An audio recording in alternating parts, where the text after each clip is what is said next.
Hello, hello, hello, and welcome back to Coach's Corner. It is a Thursday afternoon, late evening. It is July 18th, and it is rainy here in good old southern Georgia. But with all that being said, we are back with sports. Very, very slow days now that baseball is still on their all-star break. But alas, don't worry, we do have some things to talk about. ESPN, the worldwide leader, made a list, and it's got people upset, including myself. We have the return of a classic uniform for an outside-the-box team. That makes me wonder who should get some love next for uniforms. And the major sport event that is happening is a major. It is the last major of the year, and it is underway across the pond. And we also, I didn't even mention, we do have a former MVP that has now found himself a new home in the NBA. So we do have a lot of good stuff to get to. We do have some good content to talk about. And we'll start off across the pond. Multiple golfers have started their days, their rounds. They've probably finished their rounds since they're ahead of us. But alas, we have some guys that are struggling. We have guys such as Tiger Woods. We do have Bryson DeChambeau, Rory McIlroy, Will Zalatoris, Max Homa, all names that have been familiar. Obviously, Tiger Woods, the big one. They aren't doing good. The course across the pond has really kind of got these golfers in a world of trouble. They're well over par. Probably not going to make it to the next level or the next cut, I should say. Trying to use all my golf terms I can. But with all that being said, Justin Thomas, a name that hasn't really been around for a while, like it hasn't been competing for a little bit, is having a good time. He was in the lead for a long time until Shane Lowry and the leader, Daniel Brown, has shown up. So Daniel Brown is your leader at 6 under for the first round, which feels like a miracle given how the weather was kind of dealing with a lot of golfers today. Very foggy, rainy, not great. Wind was blowing. It was tough. But Daniel Brown, I guess maybe he came in later and had a great round and finds himself in the lead. Shane Lowry hit several good shots. Then, like I said, Justin Thomas sitting in there in third. So that's really all the golf talk I have for you because I'm not a golf analyst. I'm not breaking down the course like the 18th bunker here really needs some work. No, I'm not going to do that to you, but that is what's happening. Should gear up for a good finish, and if Daniel Brown can hold on, that would be a hell of a story because I don't know who that is, and winning your first major is a big deal. So unless they're Daniel Brown experts or Daniel Brown trackers, I apologize, but good for him. And so now, like I said, this is kind of the dead period of sports where we don't know where we're going to go from here. We don't know what we're going to really talk about with the NFL and the NBA. Those are our two big money makers for TV, sports media, just in general, because people love it here. And we don't have that going on right now. MLB's in an all-star break, like I said. Even that, local ties is normally how teams or sports radio will hold down, but we don't have that right now. And so where do we go? Why, we go to the worldwide leader of sports, who around this time, I feel like every year, does something that makes people upset, and they do it very well. They dropped a top 100 athletes of the 21st century. So since 2000, the top 100 best athletes across all sports: track, extreme sports, swimming, soccer, tennis, baseball, basketball, football, all the sports. They just listed athletes. I think Tony Hawk was on the list. Shout out Tony Hawk. And so, with that being said, as you might imagine, there was a lot of disagreement with the list, a lot of anger, and we did get one through, or there was the last 25 needed to be revealed today, and boy, did we get it. They listed the top 5 were in, first to fifth is Michael Phelps first. Okay. Serena Williams second. Okay. Messi third. LeBron fourth, and Tom Brady fifth. Now, I'm not going to really argue any of those. It's a very accomplished athletes amongst, their peers. They are, a lot of greatness in that top 5. Now, there are certain issues that I do have with the list as a whole, and that's what I'm going to get into now is I'm not going to tell you that I know soccer. I'm not going to tell you that I know tennis or any of those sports and those athletes and really kind of what level they deserve to be ranked on this list. But what I can tell you is that I know a good bit about football. I know a good bit about basketball. And I know baseball greats. So with that being said, a couple of the guys that I really had an issue with, and it was really the NBA players. I felt like the NBA players were weirdly ranked on this, where some of it was like their legacy really good, some of it was like their guys too soon. 82, the 82nd athlete they had was Chris Paul. And I like Chris Paul. I think Chris Paul probably is maybe the best point guard, of the 2010 era. Like if you go from when he was drafted to 2012, I think you could argue Chris Paul was the best point guard. But he really has no accomplishments outside of just kind of the all-star appearances, all NBA appearances here and there. Other than that, it's not like he was the best point guard of even the 2000s. Steph Curry, who was ranked a lot higher, is on that list. Chris Paul just wasn't in that era, like even in that area where like Steve Nash was ahead of him, Jason Kidd was ahead of him, and frankly, I don't think those guys deserve to be on the top 100. Now, good players, obviously, but when we're talking the athletes, their accomplishments, I don't know how Chris Paul, with no MVPs, no championships, like I don't know how he's on this list, top 100. Kawhi Leonard, who was 85, 3 spots lower, he shouldn't have been lower than Chris Paul. He has two finals MVPs. And I mean, I feel like it was, if he was going to be on this list, it's because of how great he was when he's playing. And like, there's no injury factors here, obviously, if he's on the list. So Kawhi Leonard should be higher than Chris Paul. And let's say we go higher in the list. Kevin Garnett was 18th. And I'll tell you, I like Kevin Garnett. I don't know how he's substantially higher, significantly higher than Dirk Nowitzki or Nikola Jokic. I don't know how he's higher than both of those guys. I like I said, I think KG's probably lower. Like he's probably closer to those guys, but 18th, where Jokic was I think 28th and Dirk was in the 30s. I want to say it frankly just didn't make sense to me. And then we had Dwayne Wade, who once again, I keep saying this because I do like these players. It's just their rankings on this list I felt like were wild. Dwayne Wade was 35. And not even taking the basketball approach of it. The guys, or the lady he was higher than was Maya Moore. Now, if you don't know Maya Moore, she was a WNBA player. She made her awards list in college was that of legends. It was an all-time thing. You could argue, she retired early. She retired early from basketball because she was doing prison reform stuff. Like she left basketball because of that. And I did not know she went to Collins Hill in Swanee, Georgia. That's kind of crazy. I have to find her Wikipedia because Maya Moore is just, I would say, probably the best WNBA player of my, since I've known of women's basketball.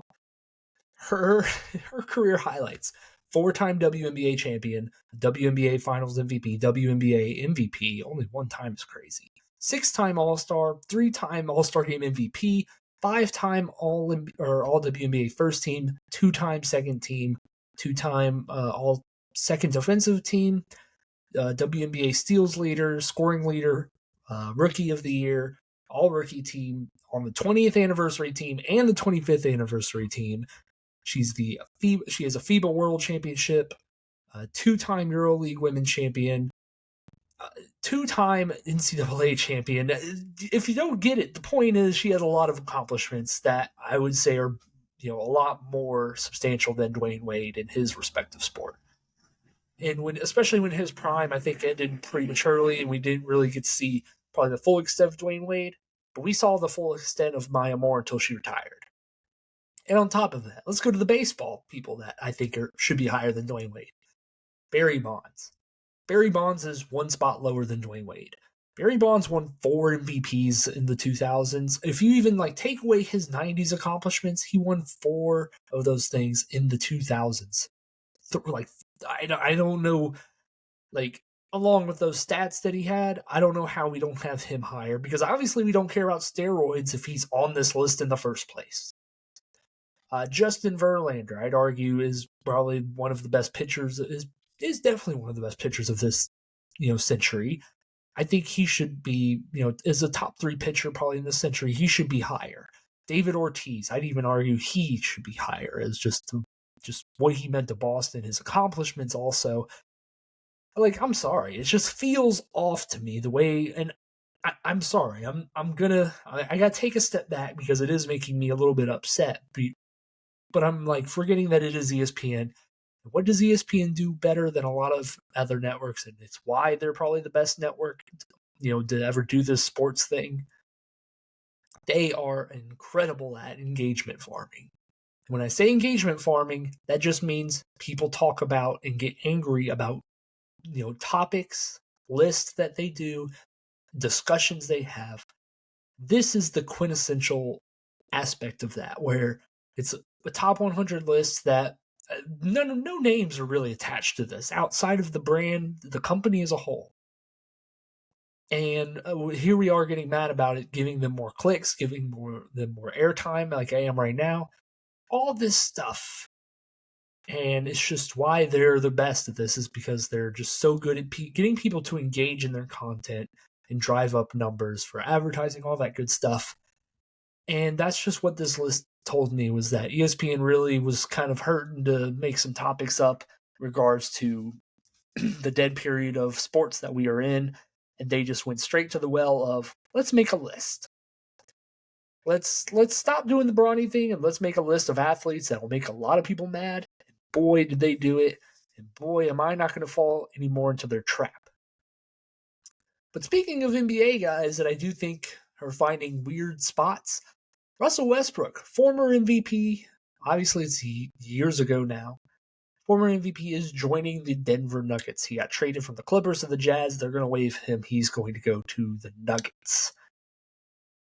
And I'll tell you, I think this is a good move. And you might not believe me because of what Russell Westbrook's been since his buddy Kevin Durant left him in Oklahoma City, and that is a ball hog, as a stat chaser, all this good stuff. But what I'll also remind you is that he won't be starting in Denver. He'll be coming off the bench like he has been for the past couple of years, a role in which I think he's really excelled in. And I think he just gives that Denver bench a punch that they didn't have last year, because once Bruce Brown left, I felt like that bench unit really lost their identity as like a unit that kind of can contribute an attitude or any sort of like just, they relied heavily on a starter being with them at all times. Kind of like they were holding hands with Bruce Brown and he was kind of guiding them like, come on guys. And then when he left, they were searching for a hand, and it was like the Nugget starters were ahead of them like, hey, come on, catch up. But with this, I think Russell Westbrook can slide in and provide, I would say, not the same level of quality play as Bruce Brown provided, because I felt like he did a little bit of everything, because I don't think Russell Westbrook can shoot. But I think he gives them at least something off the bench that maybe it's a different energy than what they had last year, because let's be honest, they were running Reggie Jackson as their backup point guard. And Reggie Jackson is probably just not an NBA player anymore. Probably just should be at the end of benches. He should be the third point guard, fourth point guard, and he was their backup last year. And I frankly don't think Russell Westbrook's any worse than Reggie Jackson. So that was an interesting move the Denver Nuggets decided to make, because I do think the Russell Westbrook, Nikola Jokic minutes will be weird. But it's also one of those things where I feel like you could, and it sounds crazy, but you could kind of swap their positions if they're on the court at the same time. It's kind of what the Rockets did. The Rockets tried to run Russell Westbrook at center. It was weird. It didn't really work. But it was something that I thought was interesting that maybe could have, expelled out of Houston and gone to other places. I think going to Denver, where Jokic can hypothetically be the point guard on offense while Russ is the center, and you kind of just swap that defensively, then I think the concept actually kind of works. It didn't work in Houston because there was no Jokic. There was not a tall player that can handle the ball like Jokic on that team. This Denver team has that, obviously, like I just said, with Jokic. So hypothetically, I think there's a weird world where it works, but I'm going to remain skeptical until I see it on the court. And I feel like we'll figure out very quickly whether or not he will be in Denver by the trade deadline, let's say. And so, turning back the clock like we are with Russ, I think the NFL did that. And that is with jerseys. It is that time of the season where teams are going back into training camp. We're getting those clips. But before that, we have to see what uniforms teams are going to be wearing. The Falcons revealed the schedule of when they're going to wear their red helmet, black jerseys, which I love. A lot of teams have been already unveiled their classics or alternates. The Jacksonville Jaguars, they waited a little bit longer, and they brought back a classic uniform of theirs. They brought back their 90s Jacksonville Jaguars uniform. The teal is a classy 90s look, and it just looks great. It's just like, it's showing us that NFL jerseys are now, I think, in a dark age that we'll look back on and be like, what were we doing?